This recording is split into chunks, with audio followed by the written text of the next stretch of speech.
Alhamdulillahi nawwir qulubana bil iman wa nawwir a'malina bil Islam wa nawwir akhlaqana bil ihsan. Asyhadu an la ilaha illallah wahdahu la syarikalah wa asyhadu anna Muhammadan abduhu wa rasuluhu alladzi la nabiyya ba'dah. Allahumma sholli ala Muhammad wa ala ali Muhammad wa ala alihi wa sahbihi ajmain, amma ba'du. Sahabat-sahabat sekalian, saudaraku, puji dan syukur kita sama-sama panjatkan di kesempatan hari ini kita bisa bersilaturahim. Yang mudah-mudahan dalam kesempatan ini kita sama-sama meniatkan dari seluruh aktivitas yang kita jalankan itu semata-mata di landasan karena Allah ya. Karena satu perbuatan itu akan bernilai menjadi sebuah pengabdian atau ibadah manakala itu didasarkan karena Allah. Salawat serta salam semoga tercurah kepada Habibana wa Nabiyana Muhammad Sallallahu Alaihi Wasallam, pada seluruh keluarga dan sahabatnya hingga kepada umatnya sampai akhir zaman. Kita meniatkan hari ini untuk kita kajian ya.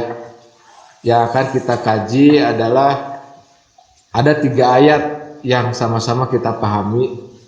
Yang pertama yaitu di Quran surat 59 ayat 18 atau surat Al-Hasyr.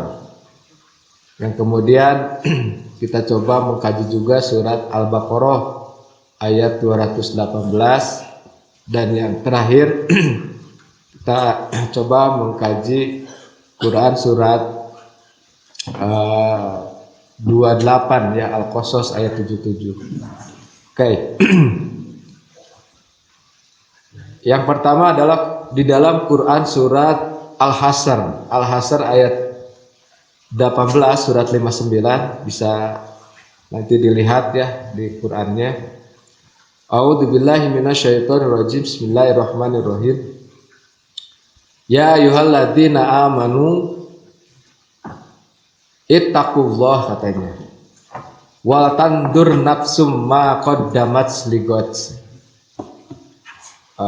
Wattaqullaha innallaha khabirum bima ta'malun, katanya. Pertama, di sini ada kalimat harfu nida. Harfu nida itu artinya huruf yang menunjukkan kepada seruan. Seruan kepada siapa? Seruan kepada orang-orang yang memiliki keimanan ya. Ya ayyuhalladzina amanu, wahai orang-orang yang beriman. Artinya yang namanya seruan berarti ada sesuatu yang dipentingkan. Seperti halnya orang tua memanggil kita, berarti orang tua itu punya kepentingan kepada kita kalau dipanggil. Nah, dalam hal ini Allah memberikan sesuatu kepada kita, ada pesan yang penting. Ya ayyuhalladzina amanu, wahai orang-orang yang di dalam hatinya ada keimanan. Artinya orang-orang yang sudah menyatakan dirinya iman di hadapan Allah. Orang-orang yang memiliki tasdiqu bil qalbi wal iqraru bil lisan wal amalu bil arkan. Tasdiq bil qalbi artinya hatinya sudah tidak ada lagi yang dia yakini kecuali hanya Allah. Lisannya sudah tidak ada lagi yang dia ucapkan kecuali lisannya adalah keyakinan kepada Allah. Begitupun wal amalu bil arkan, artinya amal perbuatannya sudah menunjukkan keyakinan. Apa seruannya? Ittaqullah, katanya. Bertakwalah engkau kepada Allah. Apa arti bertakwa? Bertakwa itu sederhananya adalah menjalankan seluruh apa yang diperintahkan Allah dan menjauhi seluruh apa yang dilarang oleh Allah. Sederhananya begitu, ya. Takwa juga bisa diartikan adalah sebuah tangga, artinya tahapan, tangga menuju kemuliaan di hadapan Allah. Allah tegaskan dalam ayat lainnya, inna akramakum indallahi atqakum. Sesungguhnya orang yang paling mulia di hadapan Allah, merekalah adalah orang-orang yang bertakwa. Oleh karena itu, takwa itu menjadi dambaan seluruh umat manusia. Artinya, perjalanan hidup kita dari hari ke hari itu sebenarnya menuju kepada ketakwaan. Apa yang harus dimiliki untuk mencapai ketakwaan? Ya, secara garis besarnya ada 3. Yang pertama adalah tadi, ya ayyuhalladzina amanu. Artinya apa? Tidak akan sampai ketakwaan di hadapan Allah kalau tidak memiliki dasar keimanan. Nah, itu harus dicatat. Ya, jangan harap kita bisa mencapai takwa kalau tidak memiliki iman. Ya, artinya iman itu adalah modal dasar. Ya, modal utama dan pertama yang harus hadir. Hadis juga mengatakan awwalu wajibin alal insan ma'rifati ilahi bistikon. Yang pertama kali diwajibkan kepada manusia adalah mereka yang pertama kali diwajibkan kepada manusia adalah mengenal Allah. Bistikon tuh bistik itu kayak daging bistik ya, antara bumbu dengan dagingnya itu sudah tidak ya bercampur, artinya larut. Jadi antara iman kepada Allah dengan kehidupannya sudah tidak terpisahkan, artinya sudah larut ya, disebutnya muwahidu bidinihi katanya. Ya, artinya itu langkah untuk bisa mencapai ketakwaan. Yang kedua apa? Yang kedua katanya ittaqullah itu apa? Nah, ini perintah Allahnya, wal tandur nafsum ma qaddamat ligot. Ya, ini di situ ada kalimat wau. Wau itu artinya wau. Kalau kalimat wau disertai dengan fiil amr, maka itu berarti sesuatu yang menyertai, artinya yang berbarengan. Makanya di situ waunya disebut wau ma'iyah. Apa wau ma'iyah? Wau ma'iyah itu adalah mutlaqul jam'i, mutlak ngumpul, artinya harus bareng seperti sekeping uang, tidak bisa dipisahkan. Maksudnya bahwa orang yang bertakwa itu senantiasa terus menyertai apa yang menyertainya. Wal tandur nafsun ma qaddamat ligot. Hendaklah kita memperhatikan sesuatu yang telah kita perbuat sebelumnya. Untuk apa? Ligodin, apa godin? Untuk hari esok, ya. Artinya di sini bahwa orang-orang yang beriman untuk mencapai ketakwaan itu senantiasa memperhatikan apa yang sudah diperbuat itu untuk mencapai keselamatan, kebahagiaan di hari esok. Esok itu yang dimaksud apa? Bagi kita esok itu adalah goib. Betul nggak? Bagi kita itu esok goib, artinya sesuatu yang pasti terjadi hari esok kita tidak tahu. Yang kita tahu adalah rencana. Ya, artinya sesuatu yang goib itu adalah rahasia Allah. Maka ada yang mengartikan hari esok itu yang dimaksud akhirat. Berarti apa? Orang yang beriman untuk mencapai ketakwaan, mereka senantiasa memperhatikan apa yang diperbuat hari ini, maksudnya dunia. Untuk apa? Untuk hari esok, maksudnya apa? Akhirat. Berarti gunakan hari ini untuk mencapai hari esok. Gunakan dunia untuk mencapai kebahagiaan akhirat. Nah, itulah orang-orang yang mencapai ketakwaan, artinya orang-orang yang beriman dalam hal ini menggunakan itu. Sekarang kita masuk bulan Muharram. Bulan Muharram itu adalah bulan di mana Allah mensucikan, ya. Di antara 12 bulan itu ada 4 bulan yang disucikan, ya. Ada Zulqa'dah, kemudian Zulhijjah. Nah, baru yang kesininya adalah Muharram. Nah, selanjutnya adalah menjelang antara Jumadil dengan Rajab. Di situ ada Sya'ban, ya. Muharram itu artinya yang disucikan. Maksudnya apa? Jadi arti Muharram itu adalah artinya yang dilarang, ya. Maksudnya apa? Hal-hal yang dilarang oleh Allah itu jangan dilakukan di bulan Muharram. Nih orang-orang ya, orang Quraisy, orang Arab dan selebihnya itu mereka amat sangat menjaga. Maksudnya apa? Di bulan Muharram jangan sampai terjadi pertengkaran. Di bulan Muharram tidak ada lagi perperangan. Di bulan Muharram tidak ada lagi kenakalan. Jadi bagaimana menjaga bulan Muharram itu adalah bulan suci, bulan perdamaian, bulan pengabdian. Nah, artinya menurut kita adalah bagaimana menjadikan bulan Muharram sebagai momen untuk apa? Momen untuk kita berubah ke arah yang lebih baik. Sebagaimana yang ditetapkan juga dalam Quran surat Al-Baqarah ayat 218. Di situ diungkapkan bahwasanya alladzina amanu wa hajaru wa jahadu fi sabilillah. Di situ diungkapkan bahwa orang-orang yang beriman serta yang berhijrah serta yang berjihad, artinya orang yang beriman ditunjukkan dengan perubahan-perubahan. Apa itu hijrah? Hijrah itu perubahan. Kalau secara bahasa hijrah itu pindah. Ya. Kalau teori fisika mengatakan pindah perlu apa aja? Pertama perlu gaya, kedua perlu energi. Sama, kita juga sama. Pindah dalam arti mujahadatun nafs minal asi ila ta'ah. Mengupayakan sekeras mungkin untuk meninggalkan asi. Asi itu artinya kemaksiatan. Ila ta'ah menuju kepada ketaatan. Nah, itu arti hijrah. Jadi bagaimana mengupayakan hari ini lebih baik dari hari kemarin.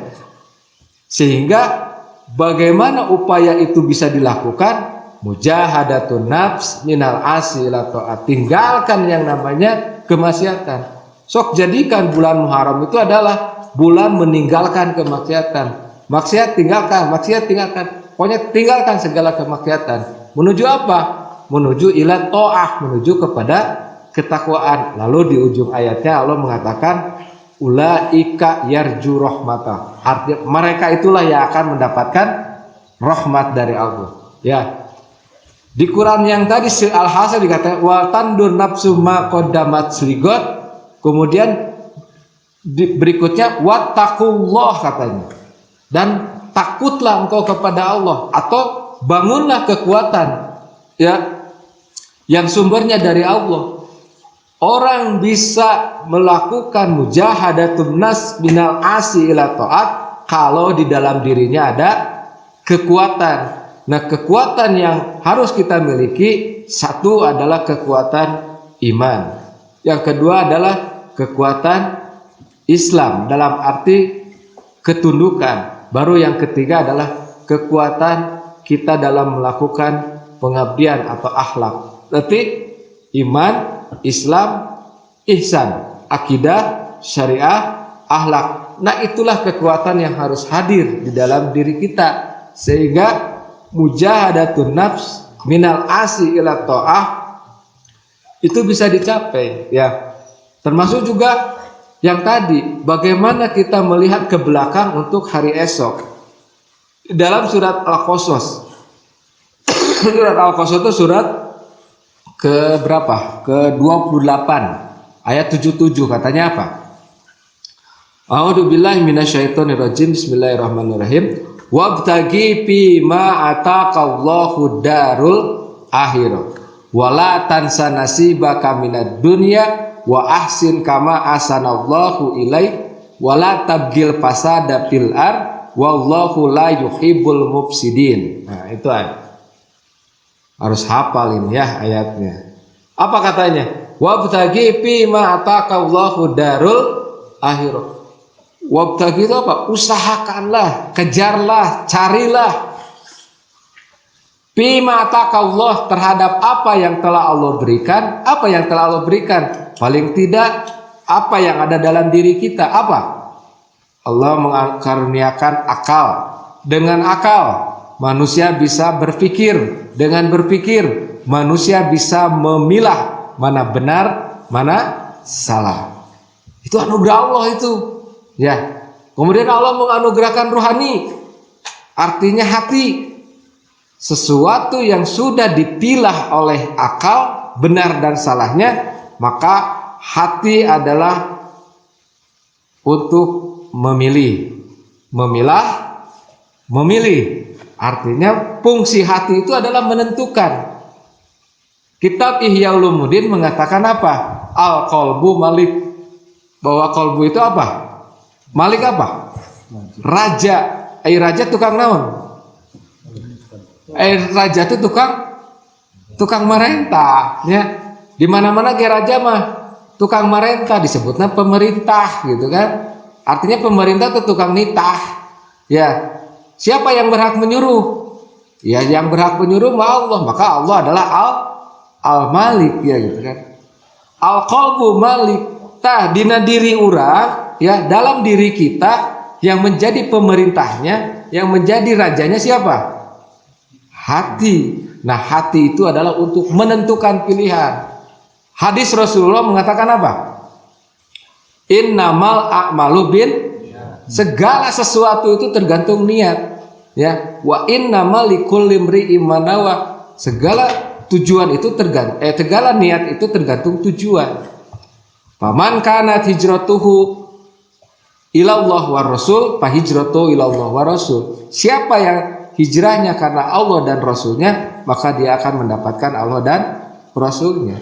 Wa man kanat hijratuhu lidunya yusibuha aw imra'atin yankihuha fa hijratuhu ila ma hajara ilaihi.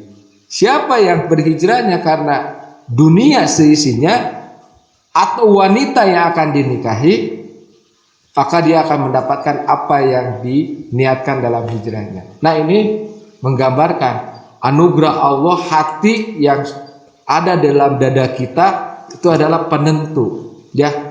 Nah, kita melakukan sesuatu kumaha hati, ari hati dibisiki, dinasehati oleh apa? Oleh akal. Ari akal dari mana ini bisa menasehati? Yaitu sumbernya dari ilmu.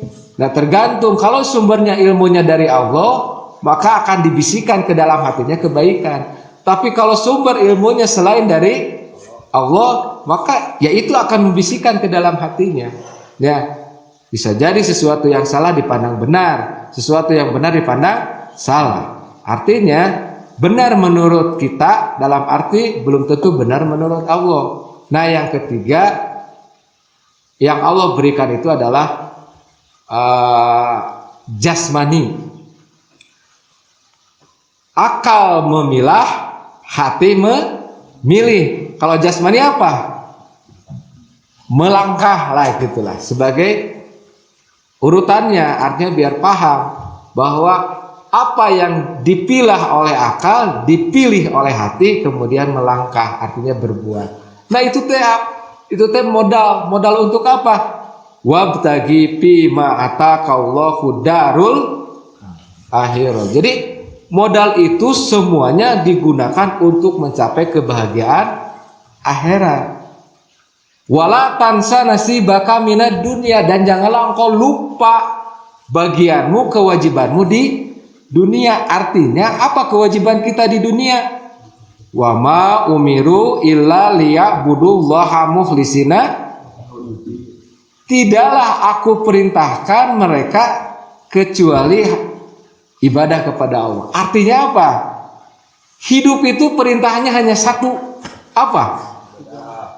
Ibadah. Jadi perintah hidup itu tidak banyak dari Allah, cuma satu, yaitu adalah ibadah. Bagaimana seluruh hidup dan kehidupan kita, apapun yang kita lakukan itu harus bernilai ibadah, sehingga nyatakan dalam diri kita hayatuna kulluha ibadah. Hidup kami semuanya adalah apa? Ibadah. Artinya apa? Tidak akan mencapai kebahagiaan kalau hidupnya tidak digunakan untuk ibadah. Yakini dalam diri, sehebat apapun orang, kalau hidupnya tidak digunakan ibadah, di akhirat tidak akan mendapatkan kebahagiaan. Yakini juga dalam diri kita, bahwa hanya dengan ibadahlah orang bisa mencapai kebahagiaan akhirat. Wala tansa nasibaka minad dunya, janganlah engkau melupakan hidupmu di dunia, artinya kewajibanmu yaitu ibadah. Terus apa? Wa ahsin kama ahsanallahu ilaik, dan berbuat baiklah sebagaimana Allah telah berbuat baik. Ahsin itu artinya ihsan. Ihsan itu apa? Anak saya bukan, maksudnya ihsan itu, nah ingat dalam hadis Jibril begini, ihsan itu adalah anta budallah kana kayarohu, engkau beribadah kepada Allah seolah-olah engkau melihat wa illam yaroka, tapi jika engkau tidak bisa melihat Allah, fa innahu yarohu, Allah itu melihatmu. Artinya ihsan itu adalah melakukan sesuatu merasa diawasi, disaksikan oleh Allah. Bagaimana bisa melakukan ihsan? Ya tentu ada dua modal yang harus dimiliki. Apa? Rasulullah pernah ditanya, apa? Mahwal iman. Apa itu iman? Oh berarti orang tidak akan bisa ihsan kalau tidak memiliki iman. Yang kedua, malaikat bertanya kepada Rasulullah, mahwal Islam. Apa itu Islam? Artinya tidak bisa kita melaksanakan wa ahsin kalau kita tidak memiliki keyakinan dan juga ketaatan. Nah itu semua ya sama Allah di ujungnya, wala tabgil fasada fil ard, janganlah engkau melakukan kerusakan di muka bumi. Apa kerusakan di muka bumi? Kerusakan di muka bumi itu adalah kehidupan yang Allah ciptakan itu, seluruh manusia dalam tatanannya tidak mengikuti apa yang diperintahkan Allah. Itulah kerusakan. Doharol fasada fil barri wal bahri bima kasabat aidin nas.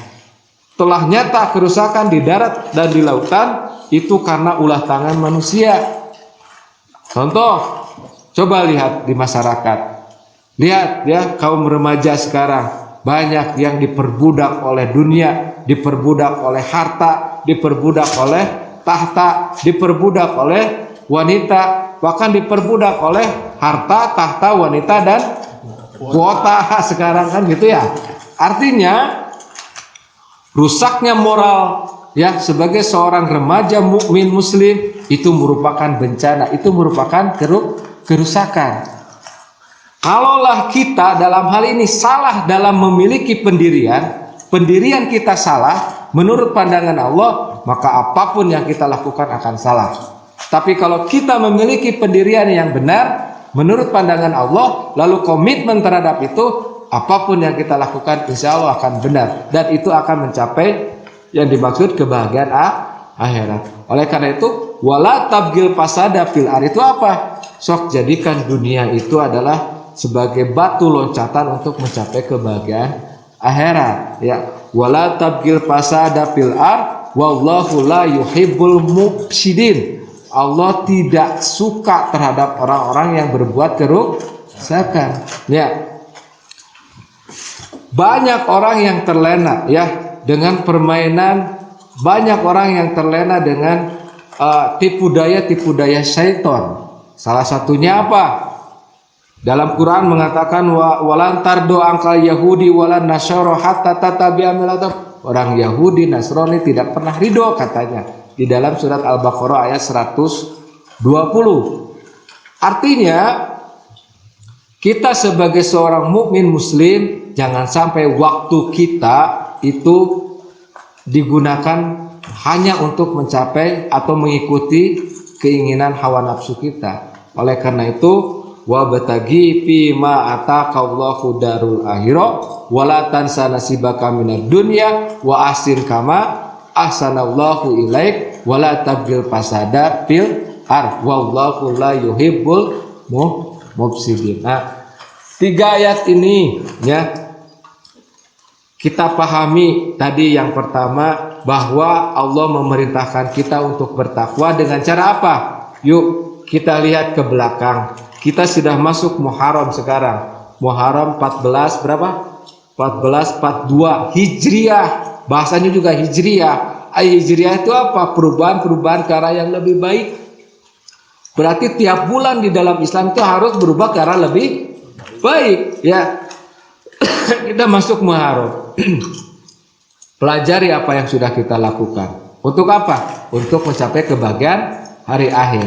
Kenapa? Karena orang yang melakukan kebaikan dan perbaikan itu akan mendapatkan rahmat dan kasih sayang dari Allah. Itu di dalam Quran surat 2 ayat 218. Lalu bagaimana caranya? Yang tadi, carilah kehidupan akhirat dengan cara apa? Jangan melupakan kewajiban kita di dunia. Hanya satu kewajiban kita di dunia apa?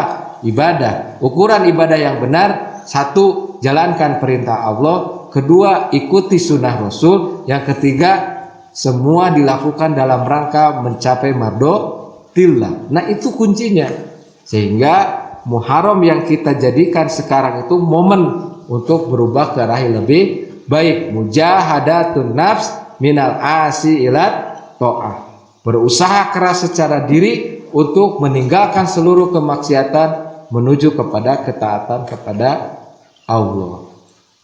Sahabat-sahabat sekalian, itu 3 makna dari ayat yang tadi disampaikan. Mudah-mudahan di bulan Muharram ini betul-betul kita menjadikan momen bagi kita, sejarah bagi kita untuk tonggak dari kehidupan kita yang lebih baik untuk masa yang akan datang, bahkan lebih luasnya untuk mencapai kebahagiaan di dunia juga kebahagiaan di akhirat.